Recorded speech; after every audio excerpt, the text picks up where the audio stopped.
Good morning बेटा। आपने ये जो चैप्टर हमारा चल रहा था वाटर, ये वाटर चैप्टर आपने रीड किया या बस सिर्फ क्लास में ही पढ़कर छोड़ देते हैं? Page number G48। G48 page है।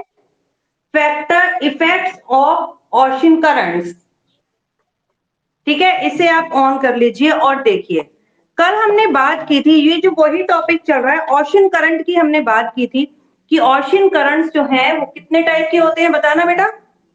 कितने टाइप के होते हैं ओशन करंट? टू टाइप्स के। कितने टाइप्स के होते हैं? टू टाइप्स के। हाँ, वार्म करंट और कोल्ड करंट, हम इसी के बारे में कल बात कर रहे थे। और ओजस्वी ने आज क्लास अटेंड की है। और एक ये और कौन है? परमाहंस। कौन है बेटा? ये माइक ऑन करना अपना। तो बेटा ये किसकी आईडी है?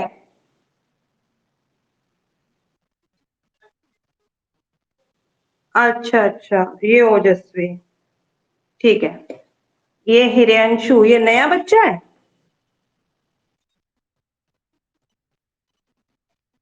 ओके, ठीक है ठीक है। तो हमने करंट्स के बारे में पढ़े थे, वार्म करंट और कोल्ड करंट। जो आपका वार्म करंट है, वार्म करंट आपका कहां से चलता है? वार्म करंट इक्वेटर से पोल की तरफ जाता है और कोल्ड करंट पोल से इक्वेटर की तरफ आता है। तो इसके इफेक्ट क्या क्या पड़ते हैं, क्या क्या प्रभाव पड़ते हैं, वो देखते हैं हम। Ocean currents have far reaching effect on the climate and the economic activities. हमने कल इसके बारे में बात की थी और हमने इसके फर्स्ट पॉइंट को हमने रीड आउट कर लिया था। फर्स्ट पॉइंट क्या था इसका? देखिए, इफेक्ट ऑफ ओशन करंट, ये पढ़ रहे थे हम। और इसमें हमने इसका फर्स्ट टॉपिक पढ़ा था, ocean current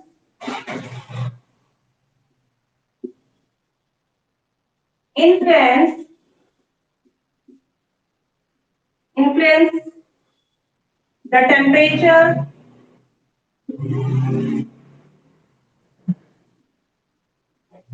of a place near which they flow। हमने कल बात की थी कि ओशियन करंट इन्फ्लुएंस, ठीक है, इन्फ्लुएंस का मीनिंग क्या था? FLUENCE, प्रभावित करना। प्रभाव डालते हैं किस पर? टेम्परेचर पर, तापमान पर, ऑफ अ प्लेस, किसी भी जगह के तापमान पर, नियर विच दे फ्लो, जिसके पास से वो बहते हैं। मींस अगर वार्म करंट है वो किसी कोल्ड एरिया के पास से बहकर जा रहा है तो वो उस कोल्ड एरिया के टेम्परेचर को थोड़ा सा बढ़ा देगा, गर्मी कर देगा वहां पर। लेकिन यदि कोल्ड करंट आ रहा है, वहां से ठंडी जल धाराएं आ रही हैं, तो वो वहां के टेम्परेचर को थोड़ा कम कर देंगी। ये टॉपिक हम कल रीड कर चुके हैं। आज हम इसके नेक्स्ट पढ़ेंगे, इन्फ्लुएंस ऑन रेनफॉल। सेकेंड है इसका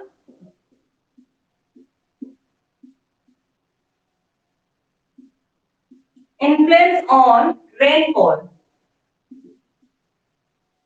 इसका क्या मतलब है? देखिए, the winds that blow over the warm current, the winds that blow, पवने जो कि बहती हैं, over warm currents pick up the moisture and bring heavy rainfall। देखिए, वार्म करंट है, गर्मी ज्यादा है, तो वो एयर ना ड्राई हो जाती है, तो जब वहां पर वाटर बॉडी आती है तो वो वहां से बहुत सारे वाटर को इवापोरेट कर लेती है, मींस मॉइस्चर को कैरी कर लेती है। मॉइस्चर क्या है? नमी है वायुमंडल में।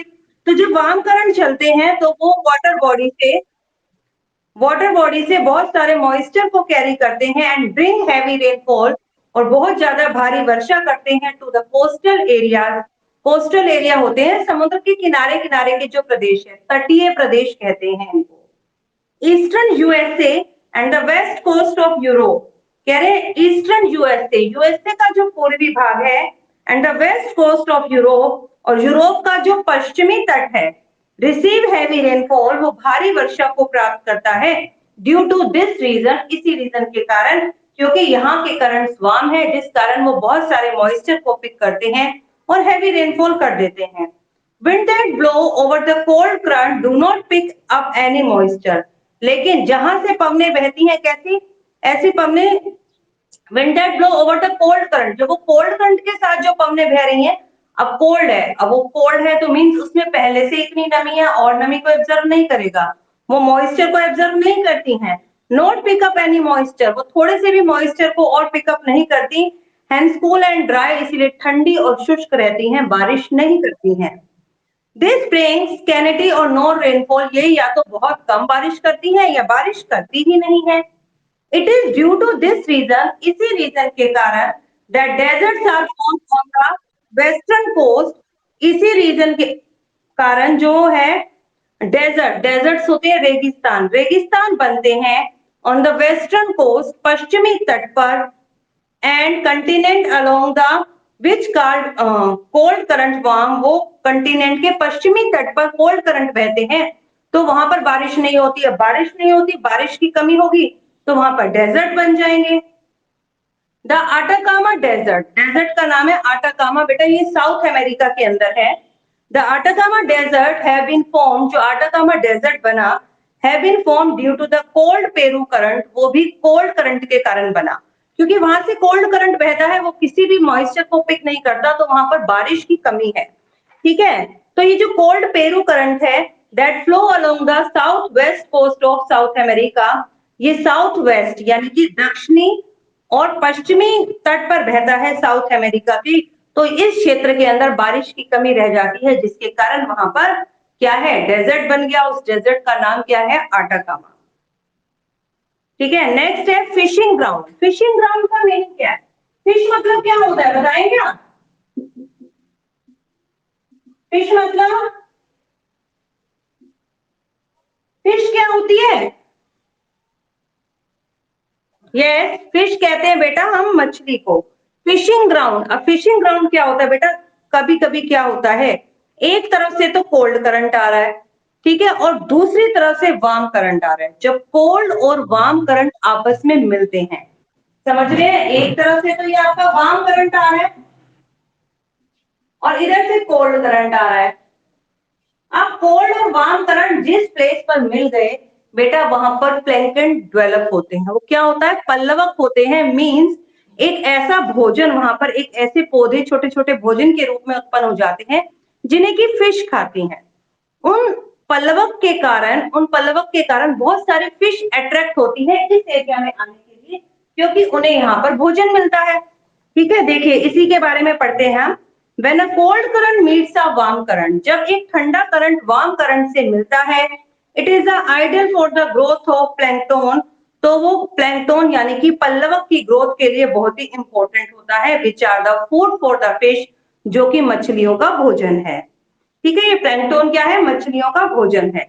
These attract a lot of fish, ये बहुत सारी मछलियों को आकर्षित करता है क्योंकि उन्हें वहां पर भोजन मिल रहा है, जिस कारण बहुत सारी मछलियां वहां पर आ जाती हैं, and make these area good fishing ground, जिसके कारण ये जो एरिया है एक बहुत ही अच्छा फिशिंग ग्राउंड बन जाता है, मतलब जहां पर एक ऐसा एरिया जहां पर बहुत ज्यादा मछलियां पाई जाती हैं। These fishing grounds of Newfoundland have been developed due to the meeting of cold Labrador current and the warm Gulf Stream. कह रहे एक नया फिशिंग ग्राउंड बना, मतलब जहां पर मछलियां ज्यादा पाई जाती हैं, उसका नाम है न्यू फाउंड लैंड, ठीक है। ये क्यों बना, क्योंकि यहाँ पर दो करंट मिलते हैं, ठंडे और गर्म। कौन कौन से दो करंट, ठंडा करंट है आपका लेब्राडोर और वार्म करंट है आपका गल्फ स्ट्रीम, जहां पर लेब्राडोर और गल्फ स्ट्रीम मिलते हैं वो एक आइडियल प्लेस बन जाता है फिशेस के लिए। नेक्स्ट फोर्थ है आपका influence on navigation, influence on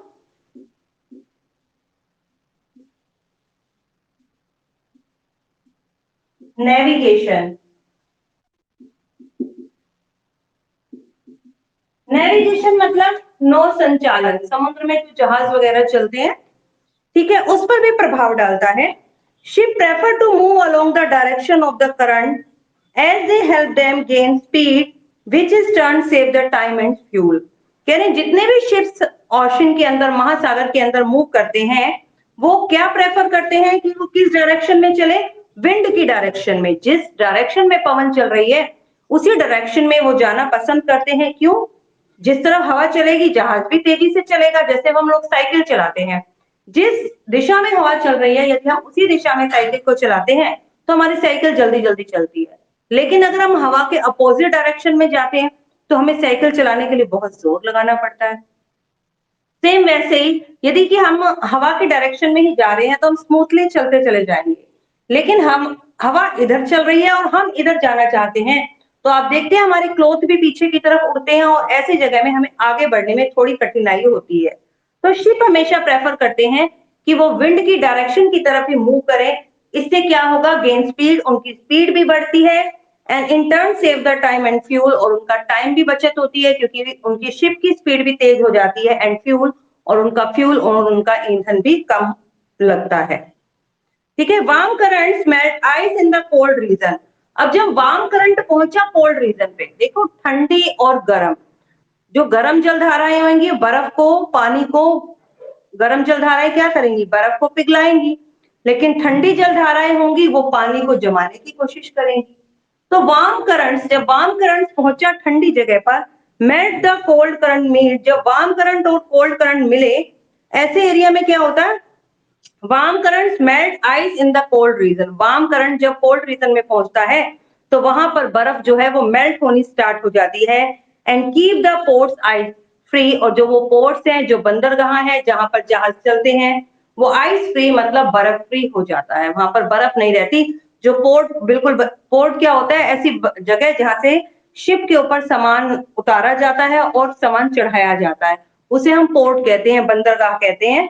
तो वो बंदरगाह आइस फ्री हो जाती है, मीन्स वहां पर काम स्मूथली हो जाता है क्योंकि बर्फ नहीं जमती। बर्फ क्यों नहीं जमती, क्योंकि वहां से वार्म करंट निकलते हैं। It is for this reason, इसी कारण से, that the Norway port is open throughout the year, जो नॉर्वे की जो बंदरगाह है वो पूरा साल ओपन रहती है, जबकि वहां पर कोल्ड करंट है। अगर वहां से वार्म करंट नहीं आएगा तो क्या होगा, जो नॉर्वे का पोर्ट है वो पूरा वर्ष भर बर्फ से ही जमा रहेगा, बर्फ से जमा रहेगा तो वहां पर कोई एक्टिविटी ही नहीं हो पाएगी। तो लेकिन वहां से वार्म करंट निकलते हैं, इस कारण जो नॉर्वे का जो पोर्ट है वो वर्ष भर बर्फ से फ्री रहता है। ठीक है, आगे देखिए, cold current keep the ports frozen, जबकि कोल्ड करंट बहते हैं तो वो पोर्ट को फ्रोजन जमा देते हैं, मतलब आइस जम जाती है वहां पर।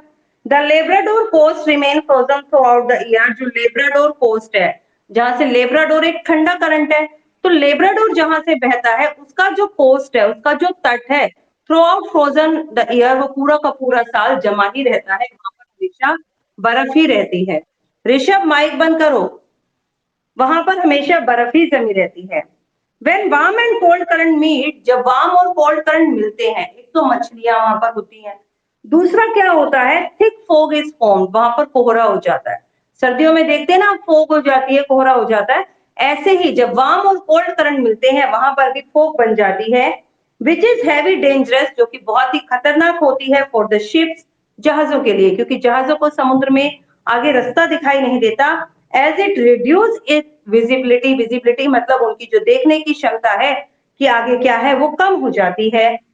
It is for this reason, इसी कारण से, the Newfoundland is called the graveyard of 1,000 ship, इसी कारण जो न्यू फाउंडलैंड का जो एरिया है उसे क्या कहा जाता है, ग्रेवयार्ड ऑफ 1,000 शिप्स, मतलब कई हजारों जहाज वहां पर डूब गए। तो बेटा ऐसी जगह को क्या कहते हैं, जहाजों का ग्रेवयार्ड। क्यों क्यों होता है यहाँ पर, क्योंकि वार्म और कोल्ड करंट मिलती है, फोग हो जाती है, जहाजों को अपना रास्ता नहीं दिखता, वो किसी चट्टान से टकरा जाते हैं या किसी और चीज से टकरा जाते हैं या किसी तूफान का शिकार बनकर वो जहाज डूब जाते हैं। ठीक है, तो ये था आपका टॉपिक। अब ये बताइए, कितने बच्चों ने आज नोटबुक को कंप्लीट कर रखा है कुछ बच्चे, सभी ने, सभी ने, अच्छा ठीक है। कुछ कुछ बच्चों ने और ऐड किया, मुझे उनके नाम बताइए, रुकिए।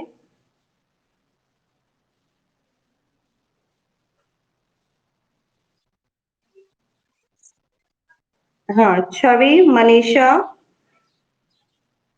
और हर्षित का नाम लिख लिया मैंने, लिख लिया। और कौन आया है, ओजस्वी का तो लिख लिया मैंने। देखो हिरांशु, ओजस्वी, सागर, ऋषभ, हर्षित, अक्षत, प्रशांत, प्रिंस, दिशा, भूमिका, आशु, छवि और मनीषा। मनीषा माइक ऑन करना बेटा। मनीषा, मनीषा माइक ऑन करो।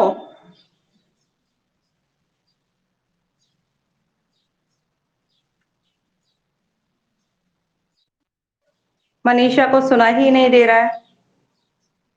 आप में से नोटबुक सबकी की पूरी है ना, ये बताइए मुझे। इससे आगे का टॉपिक पढ़ा दूं थोड़ा सा।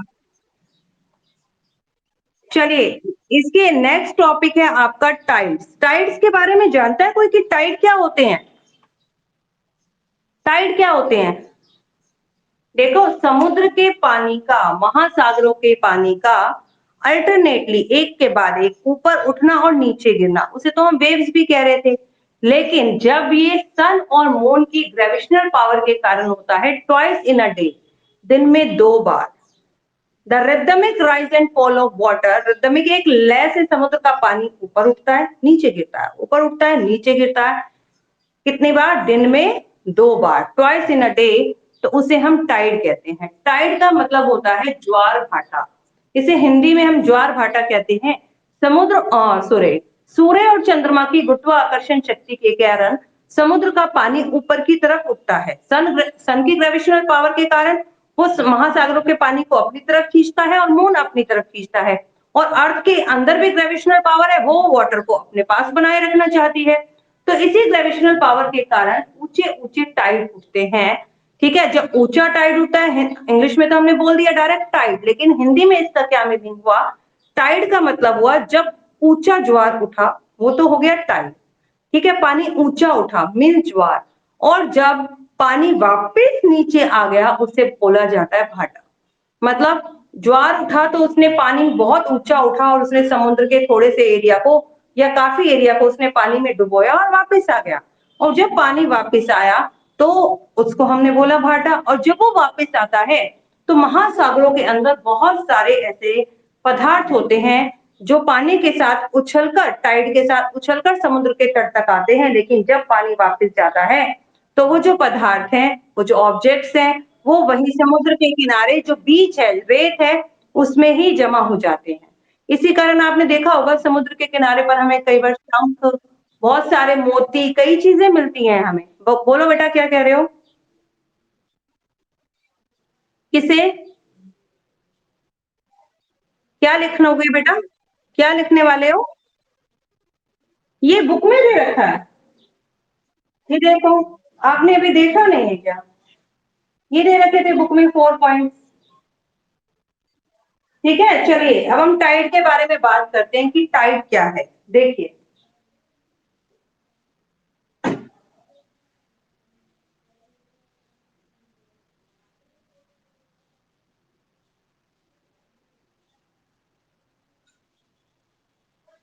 टाइड, टाइड्स का मीनिंग क्या बताया मैंने? हिंदी में क्या कहते हैं इसको बेटा? ज्वार भाटा। ज्वार भाटा मीन्स क्या है? समुद्र के पानी का दिन में 2 बार ऊपर उठना और नीचे गिरना, उसको ही टाइड कहा जाता है। तो देखिए, पेज नंबर G48 पर है, जहां पर हमारे वार्म करंट कंप्लीट हो रहे हैं। टाइड, सी वाटर, महासागरों का जो जल है, rise and fall at regular interval. वो थोड़े थोड़े रेगुलर इंटरवल, एक बराबर समय के काल पर पानी ऊपर उठता है और नीचे गिरता है। ट्वाइस एवरी डे, दिन में ट्वाइस मतलब 2 बार, हर रोज दिन में 2 बार। द डेली राइज, हाँ जी बोलिए।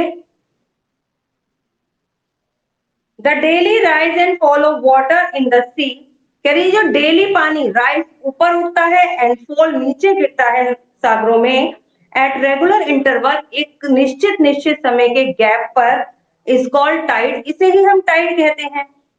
The rising of water its highest level is called high tide. जब पानी ऊपर उठता है ना, बहुत ऊंचा उठ जाता है पानी, जितनी ऊंचाई तक उसने जाना था, तो उसे हम बोलते हैं हाई टाइड। क्या कहा जाता है उसे? High tide. मैंने कहा ना, पानी ऊपर भी उठता है और नीचे भी गिरता है। जब ऊपर ऊंचाई तक, हाइट तक चला जाता है वो, तो उसे हाई टाइड कहा जाता है। When water falls to its lowest level, और जब पानी अपने लोएस्ट लेवल पर नीचे की तरफ आ जाता है it is called low tide. ठीक है, अब बताइए हाई टाइड क्या हुआ? जो वाटर ऊपर की तरफ उठता है और एक हाइट तक चला जाता है तो वो हाई टाइड। जब वाटर नीचे आता है लोएस्ट लेवल तक, जितना नीचे वो आ सकता था, तो उसे हम क्या कहते हैं? Low tide. During high tide के समय में क्या होता है? The sea water during high tide the sea water enter the interior part of the coast. जब हाई टाइड होता है ना, पानी ऊपर उठता है, तो ये नहीं कि समुद्र में पानी ऊंचा उठा, पानी में ऊंची लहर आई तो वो समुद्र के किनारे तक पहुंच गई। बहुत सारे समुद्र के किनारे को उसने पानी में डुबो दिया। देखते हैं ना बीच पर काफी लहरें उठती रहती हैं। During high tides when the sea water enter the interior part of the coast, जब हाई टाइड के समय में समुद्र के पानी ने, कोस्ट होता है तट, तट के आंतरिक भागों में प्रवेश किया, मतलब वो पानी तट तक आ गया। टू क्वाइट सम डिस्टेंस, कुछ दूरी पर पूर्ण रूप से उसने उस एरिया को पानी में ही डुबो दिया। एंड ड्यूरिंग लो टाइड, और लो टाइड के समय क्या हुआ? जब वो लोएस्ट लेवल पे आ गया it flow back to the sea, वो समुद्र में पानी वापस आ गया। देखिए लहरें उठती हैं ऊंची ऊंची, तट तक चली जाती हैं और फिर वापस आती हैं। ऐसा दिन में 2 बार होता है। The rise and fall of tide, ये जो पानी का ऊपर उठना और नीचे गिरना है, can be conventionally observe in the coastal area. इसे हम बहुत इजीली ऑब्जर्व कर सकते हैं। कहां पर? कोस्टल एरिया में, समुद्र के तट के जो एरिया है वहां पर। क्योंकि जब तक हम समुद्र के तट के पास जाएंगे नहीं तो हम टाइड कैसे देख सकते हैं? हमारे यहाँ तो टाइड है नहीं, नॉर्दर्न प्लेन के अंदर तो सी नहीं है, ओशन नहीं है, हम तो रहते ही नहीं ना कोस्ट के पास। अगर हमें टाइड के बारे में लाइव देखना है तो एक तो टीवी पर देखना अलग चीज है, लेकिन एक उसे महसूस करना। जब कई बच्चे गोवा गए होंगे, समुद्र के तट के किनारे पर कोस्ट पर टाइड आते ही रहते हैं, तो जब पानी की लहरें उठती हैं तो पानी की लहरों से वो तट जो है क्या होता है? तट तक पानी की लहरें आती हैं तो वो हाई टाइड हो गया, वापस चली गई तो वो लो टाइड हो गया। तो जो तट के किनारे जो है ना जगह, जो किनारा है, लोग घूमते हैं वहां पर ना, बारीक रेत जमा हो जाती है और उसमें वो बहुत सारे छोटे छोटे ऑब्जेक्ट्स जो समुद्र के अंदर थे वो भी जमा हो जाते हैं। तो पानी के कारण वो रेत जमा हुई ना, तो बहुत ही सॉफ्ट नरम रेत होती है और नमी भी होती है उसमें, क्योंकि वो बार बार लहरें आती हैं उसे गीला कर देती हैं। तो आप लोगों ने देखा होगा ऐसी जगह पर जब लोग बीच पर घूमने जाते हैं ना, तो बेटा नंगे पांव चल रहे होते हैं वहां पर। देखा कभी आपने टीवी पर? लोग वहां पर नंगे पांव चलते हैं, क्योंकि जब नंगे पांव चलते हैं ना तो उन्हें वहां पर बहुत ही अच्छा फील करते हैं, हैप्पी रहते हैं लोग, उन्हें बहुत ही एक आनंद मिलता है ऐसी जगह पर चलने का। मतलब नरम नरम रेत, बिल्कुल ठंडी मॉइस्चर वाली, और समुद्र के किनारे का मौसम तो वैसे ही सुहावना होता है। तो काफी लोग बीच के किनारे पर मॉर्निंग या इवनिंग लोग जाते हैं वहां पर। ठीक है, आज बेटा हम इतना ही रीड करेंगे इसका टॉपिक। ठीक है, इसके आगे का जो टॉपिक है ना वो हम कल पढ़ेंगे। अभी आप मुझे अपनी नोटबुक के बारे में बताइए। कोई भी बच्चा क्लास लीव नहीं करेगा। इस वक्त 10 स्टूडेंट्स हैं यहाँ पर। Akshat, where is your notebook? Akshat, camera on कर लो, कैमरा ऑन कर लो अक्षत। अक्षत, सुनाई नहीं दिया आपको? ओजस्वी, ओजस्वी, कैमरा ऑन करो।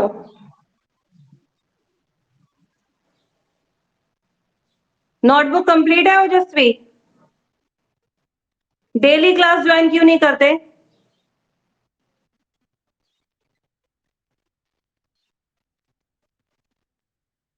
अच्छा, आपके डेली क्लास ज्वाइन करनी। ये जितने भी बच्चों के मैंने नाम लिखे हैं ना, इन सबके फोन नंबर आ जाते हैं यहाँ पर। जब मैंने आपको क्लास में इनवाइट किया था, हर एक बच्चे का फोन नंबर है मेरे पास।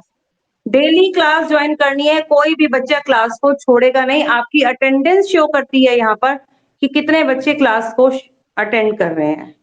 ठीक है मनीषा, आपको मेरी आवाज आ रही है तो माइक ऑन करो। बेटा आप क्लास क्यों नहीं अटेंड करते?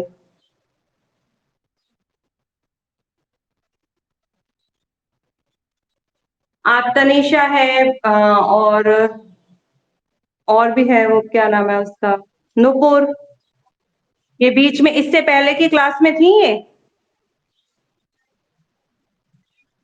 थे ना, मैं अभी कॉल करूंगी इनके घर ना, फिर इनकी अच्छी पिटाई होगी तो इन्हें पता चलेगा। अच्छा आप बताइए, इनमें से मनीषा आपकी नोटबुक पूरी है? चेक करी थी। दिशा आपकी भी मैंने चेक कर ली थी। मनीषा माइक बंद कर दो बेटा। दिशा आपकी चेक हो गई थी। दिशा, ऋषभ आपकी चेक कर दी थी मैंने नोटबुक। हाँ 4 चैप्टर तक। दिखाओ। अभी करती हूँ, ओपन कर कर रखो। ऋषभ दिखाओ। How are clouds formed. अच्छा पेज पलटो, और पेज पलटो। Very good. चलिए भूमिका आपकी चेक कर ली थी। ठीक है बेटा। दूसरा डायग्राम कहाँ है इसका? बेटा दूसरा डायग्राम, 2 डायग्राम थे। ऋषभ, 2 ही है। भूमिका, ठीक है। भूमिका दिखाइए नोटबुक। ऋषभ बंद कर दो बेटा। भूमिका, भूमिका दिखाइए। कैमरा ऑन कीजिए।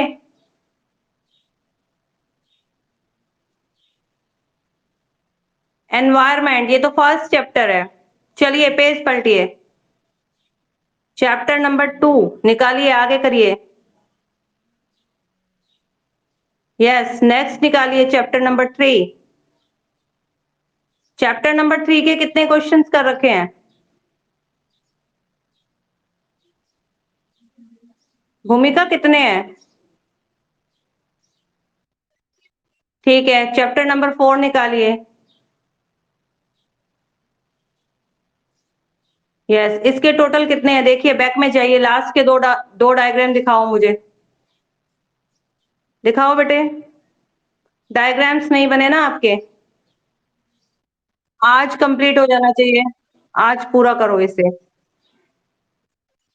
आशु तुम्हारी चेक हो गई?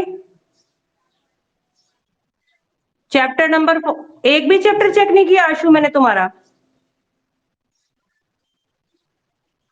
चलो सेकंड चैप्टर दिखाओ मुझे। सेकंड चैप्टर दिखाओ।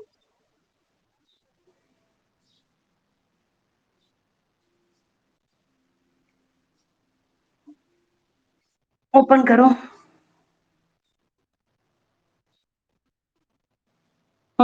थर्ड पेज पलटो। Very good. आगे चलो। चैप्टर 3 और पेज पलटो। नेक्स्ट। कितने क्वेश्चन थे चैप्टर 3 में? 15। चलो चैप्टर 4 दिखाओ। यस, पेज पलटो। लास्ट क्वेश्चन दिखाओ। डायग्राम नहीं है। क्यों? डायग्राम कल कंप्लीट हो जाना चाहिए भूमिका और आशु दोनों का। हिरंशु,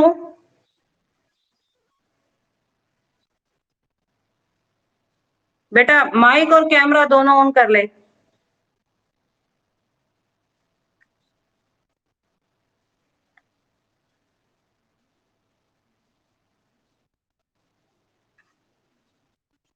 चैप्टर फर्स्ट दिखाओ। 2 क्यों दिखा रहे हो? हम्म पेज पलटो।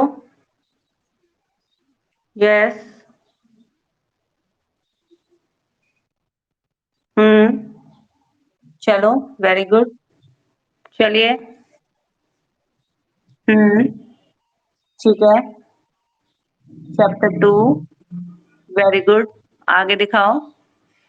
रॉक साइकिल बन रहा है। ठीक है, नेक्स्ट 3 दिखाओ।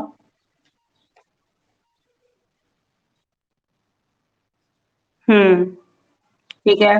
यहाँ पे किसकी जगह छोड़ रखी है आपने? क्वेश्चन नंबर, हाँ यहाँ पर ऊपर कौन से क्वेश्चन नंबर है ये? इसका डायग्राम था कोई? बनाओ उसे।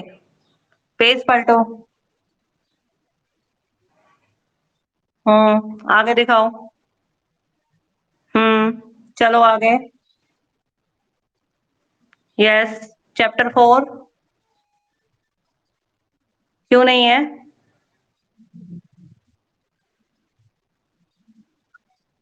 कल थोड़ी कराया है, 2-3 दिन तो हो गए चैप्टर 5 शुरू किए हुए, उससे पहले का ऐप पर गया हुआ है। चेक करो ऐप पर। कल क्या था? कल मंडे था, मंडे को भी मैंने वाटर का चैप्टर पढ़ाया था, सैटरडे को भी मैंने वाटर पढ़ाया। आप चेक करो पीछे, सैटरडे, फ्राइडे, थर्सडे आपको मिल जाएगा वहां पर। कंप्लीट करो। ये एक काम करो, डेली क्लास कौन ज्वाइन करता है? दिशा माइक ऑन कर रही हो बेटा? दिशा दिशा माइक ऑन करना। दिशा मेरी आवाज नहीं आ रही। दिशा नाम नोट करो, हिरांशु। हिरांशु का नाम नोट करो, इसकी नोटबुक पूरी नहीं है। आशु, भूमिका, छवि आपने दिखा दी मुझे? दिखाओ।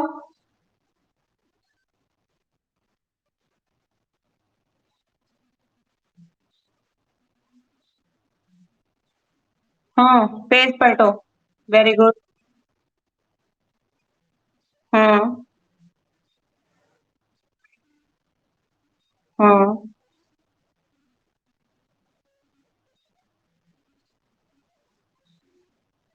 हम्म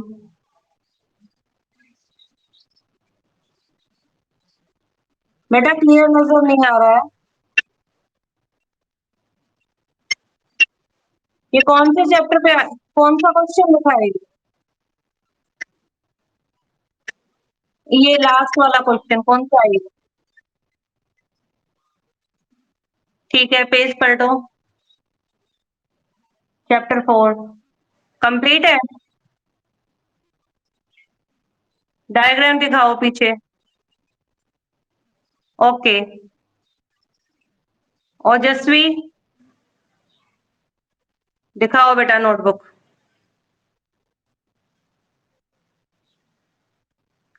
ओजस्वी, कहाँ हो आप? हाँ अंदर तो हो। नोटबुक दिखाओ। हाँ, दिखाओ। हाँ ये तो चेक है, चैप्टर नंबर 2 निकालो। मिस्टेक बहुत करते हो आप, दोबारा से रीचेक करो इसे। चलो दिखाओ, पेज पलटो। चैप्टर 3। हम्म ये चैप्टर नंबर 3 में आपका डायग्राम रह रहा है, पीछे पेज पलटो। ये जगह क्यों खाली है? हाँ, इसे पूरा कर लेना कल। दिशा, ओजस्वी का नाम लिखो। दिशा, दिशा ने लीव कर दी क्या? दिशा, ओजस्वी का नाम लिखो। ओजस्वी, पेज पलटो। ये सब रह रहा है आपका, कल तक कंप्लीट हो जाना चाहिए। बताओ बेटा, चैप्टर 4 में कितने क्वेश्चन है? 11 है। वो 8 तो आपने देखे नहीं, मैंने व्हाट्सएप पर भेजे थे, अब स्कूल ऐप में चेक करो। चेक करो, सैटरडे, फ्राइडे, थर्सडे किसी ना किसी दिन के होमवर्क में मिलेगा आपको। 10, 11 सब मिल जाएंगे वहां पर जो भी है। अच्छा प्रशांत, आपने दिखा दी नोटबुक? दिखाओ बेटे। दिशा, ओजस्वी का नाम लिख लेना बेटा।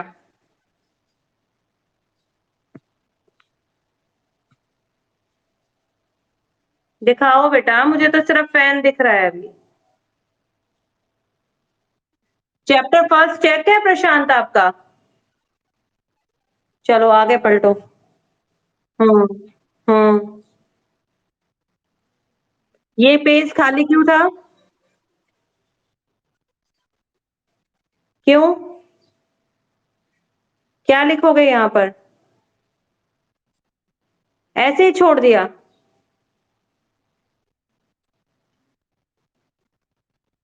नहीं, कोई ऐसा पेज नहीं छोड़ना है हमने, ठीक है।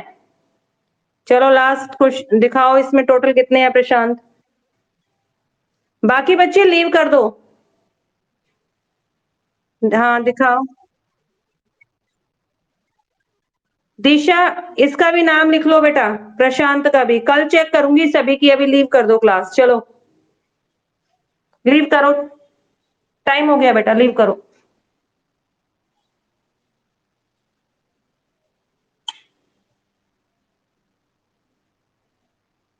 लीव करो।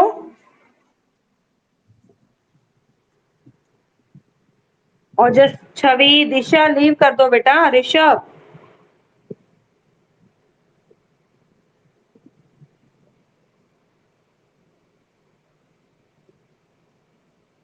ऋषभ लीव कर दो बेटा। दिशा लीव करो। दिशा लीव कर दो। दिशा क्लास लीव करो। दिशा क्लास लीव करो।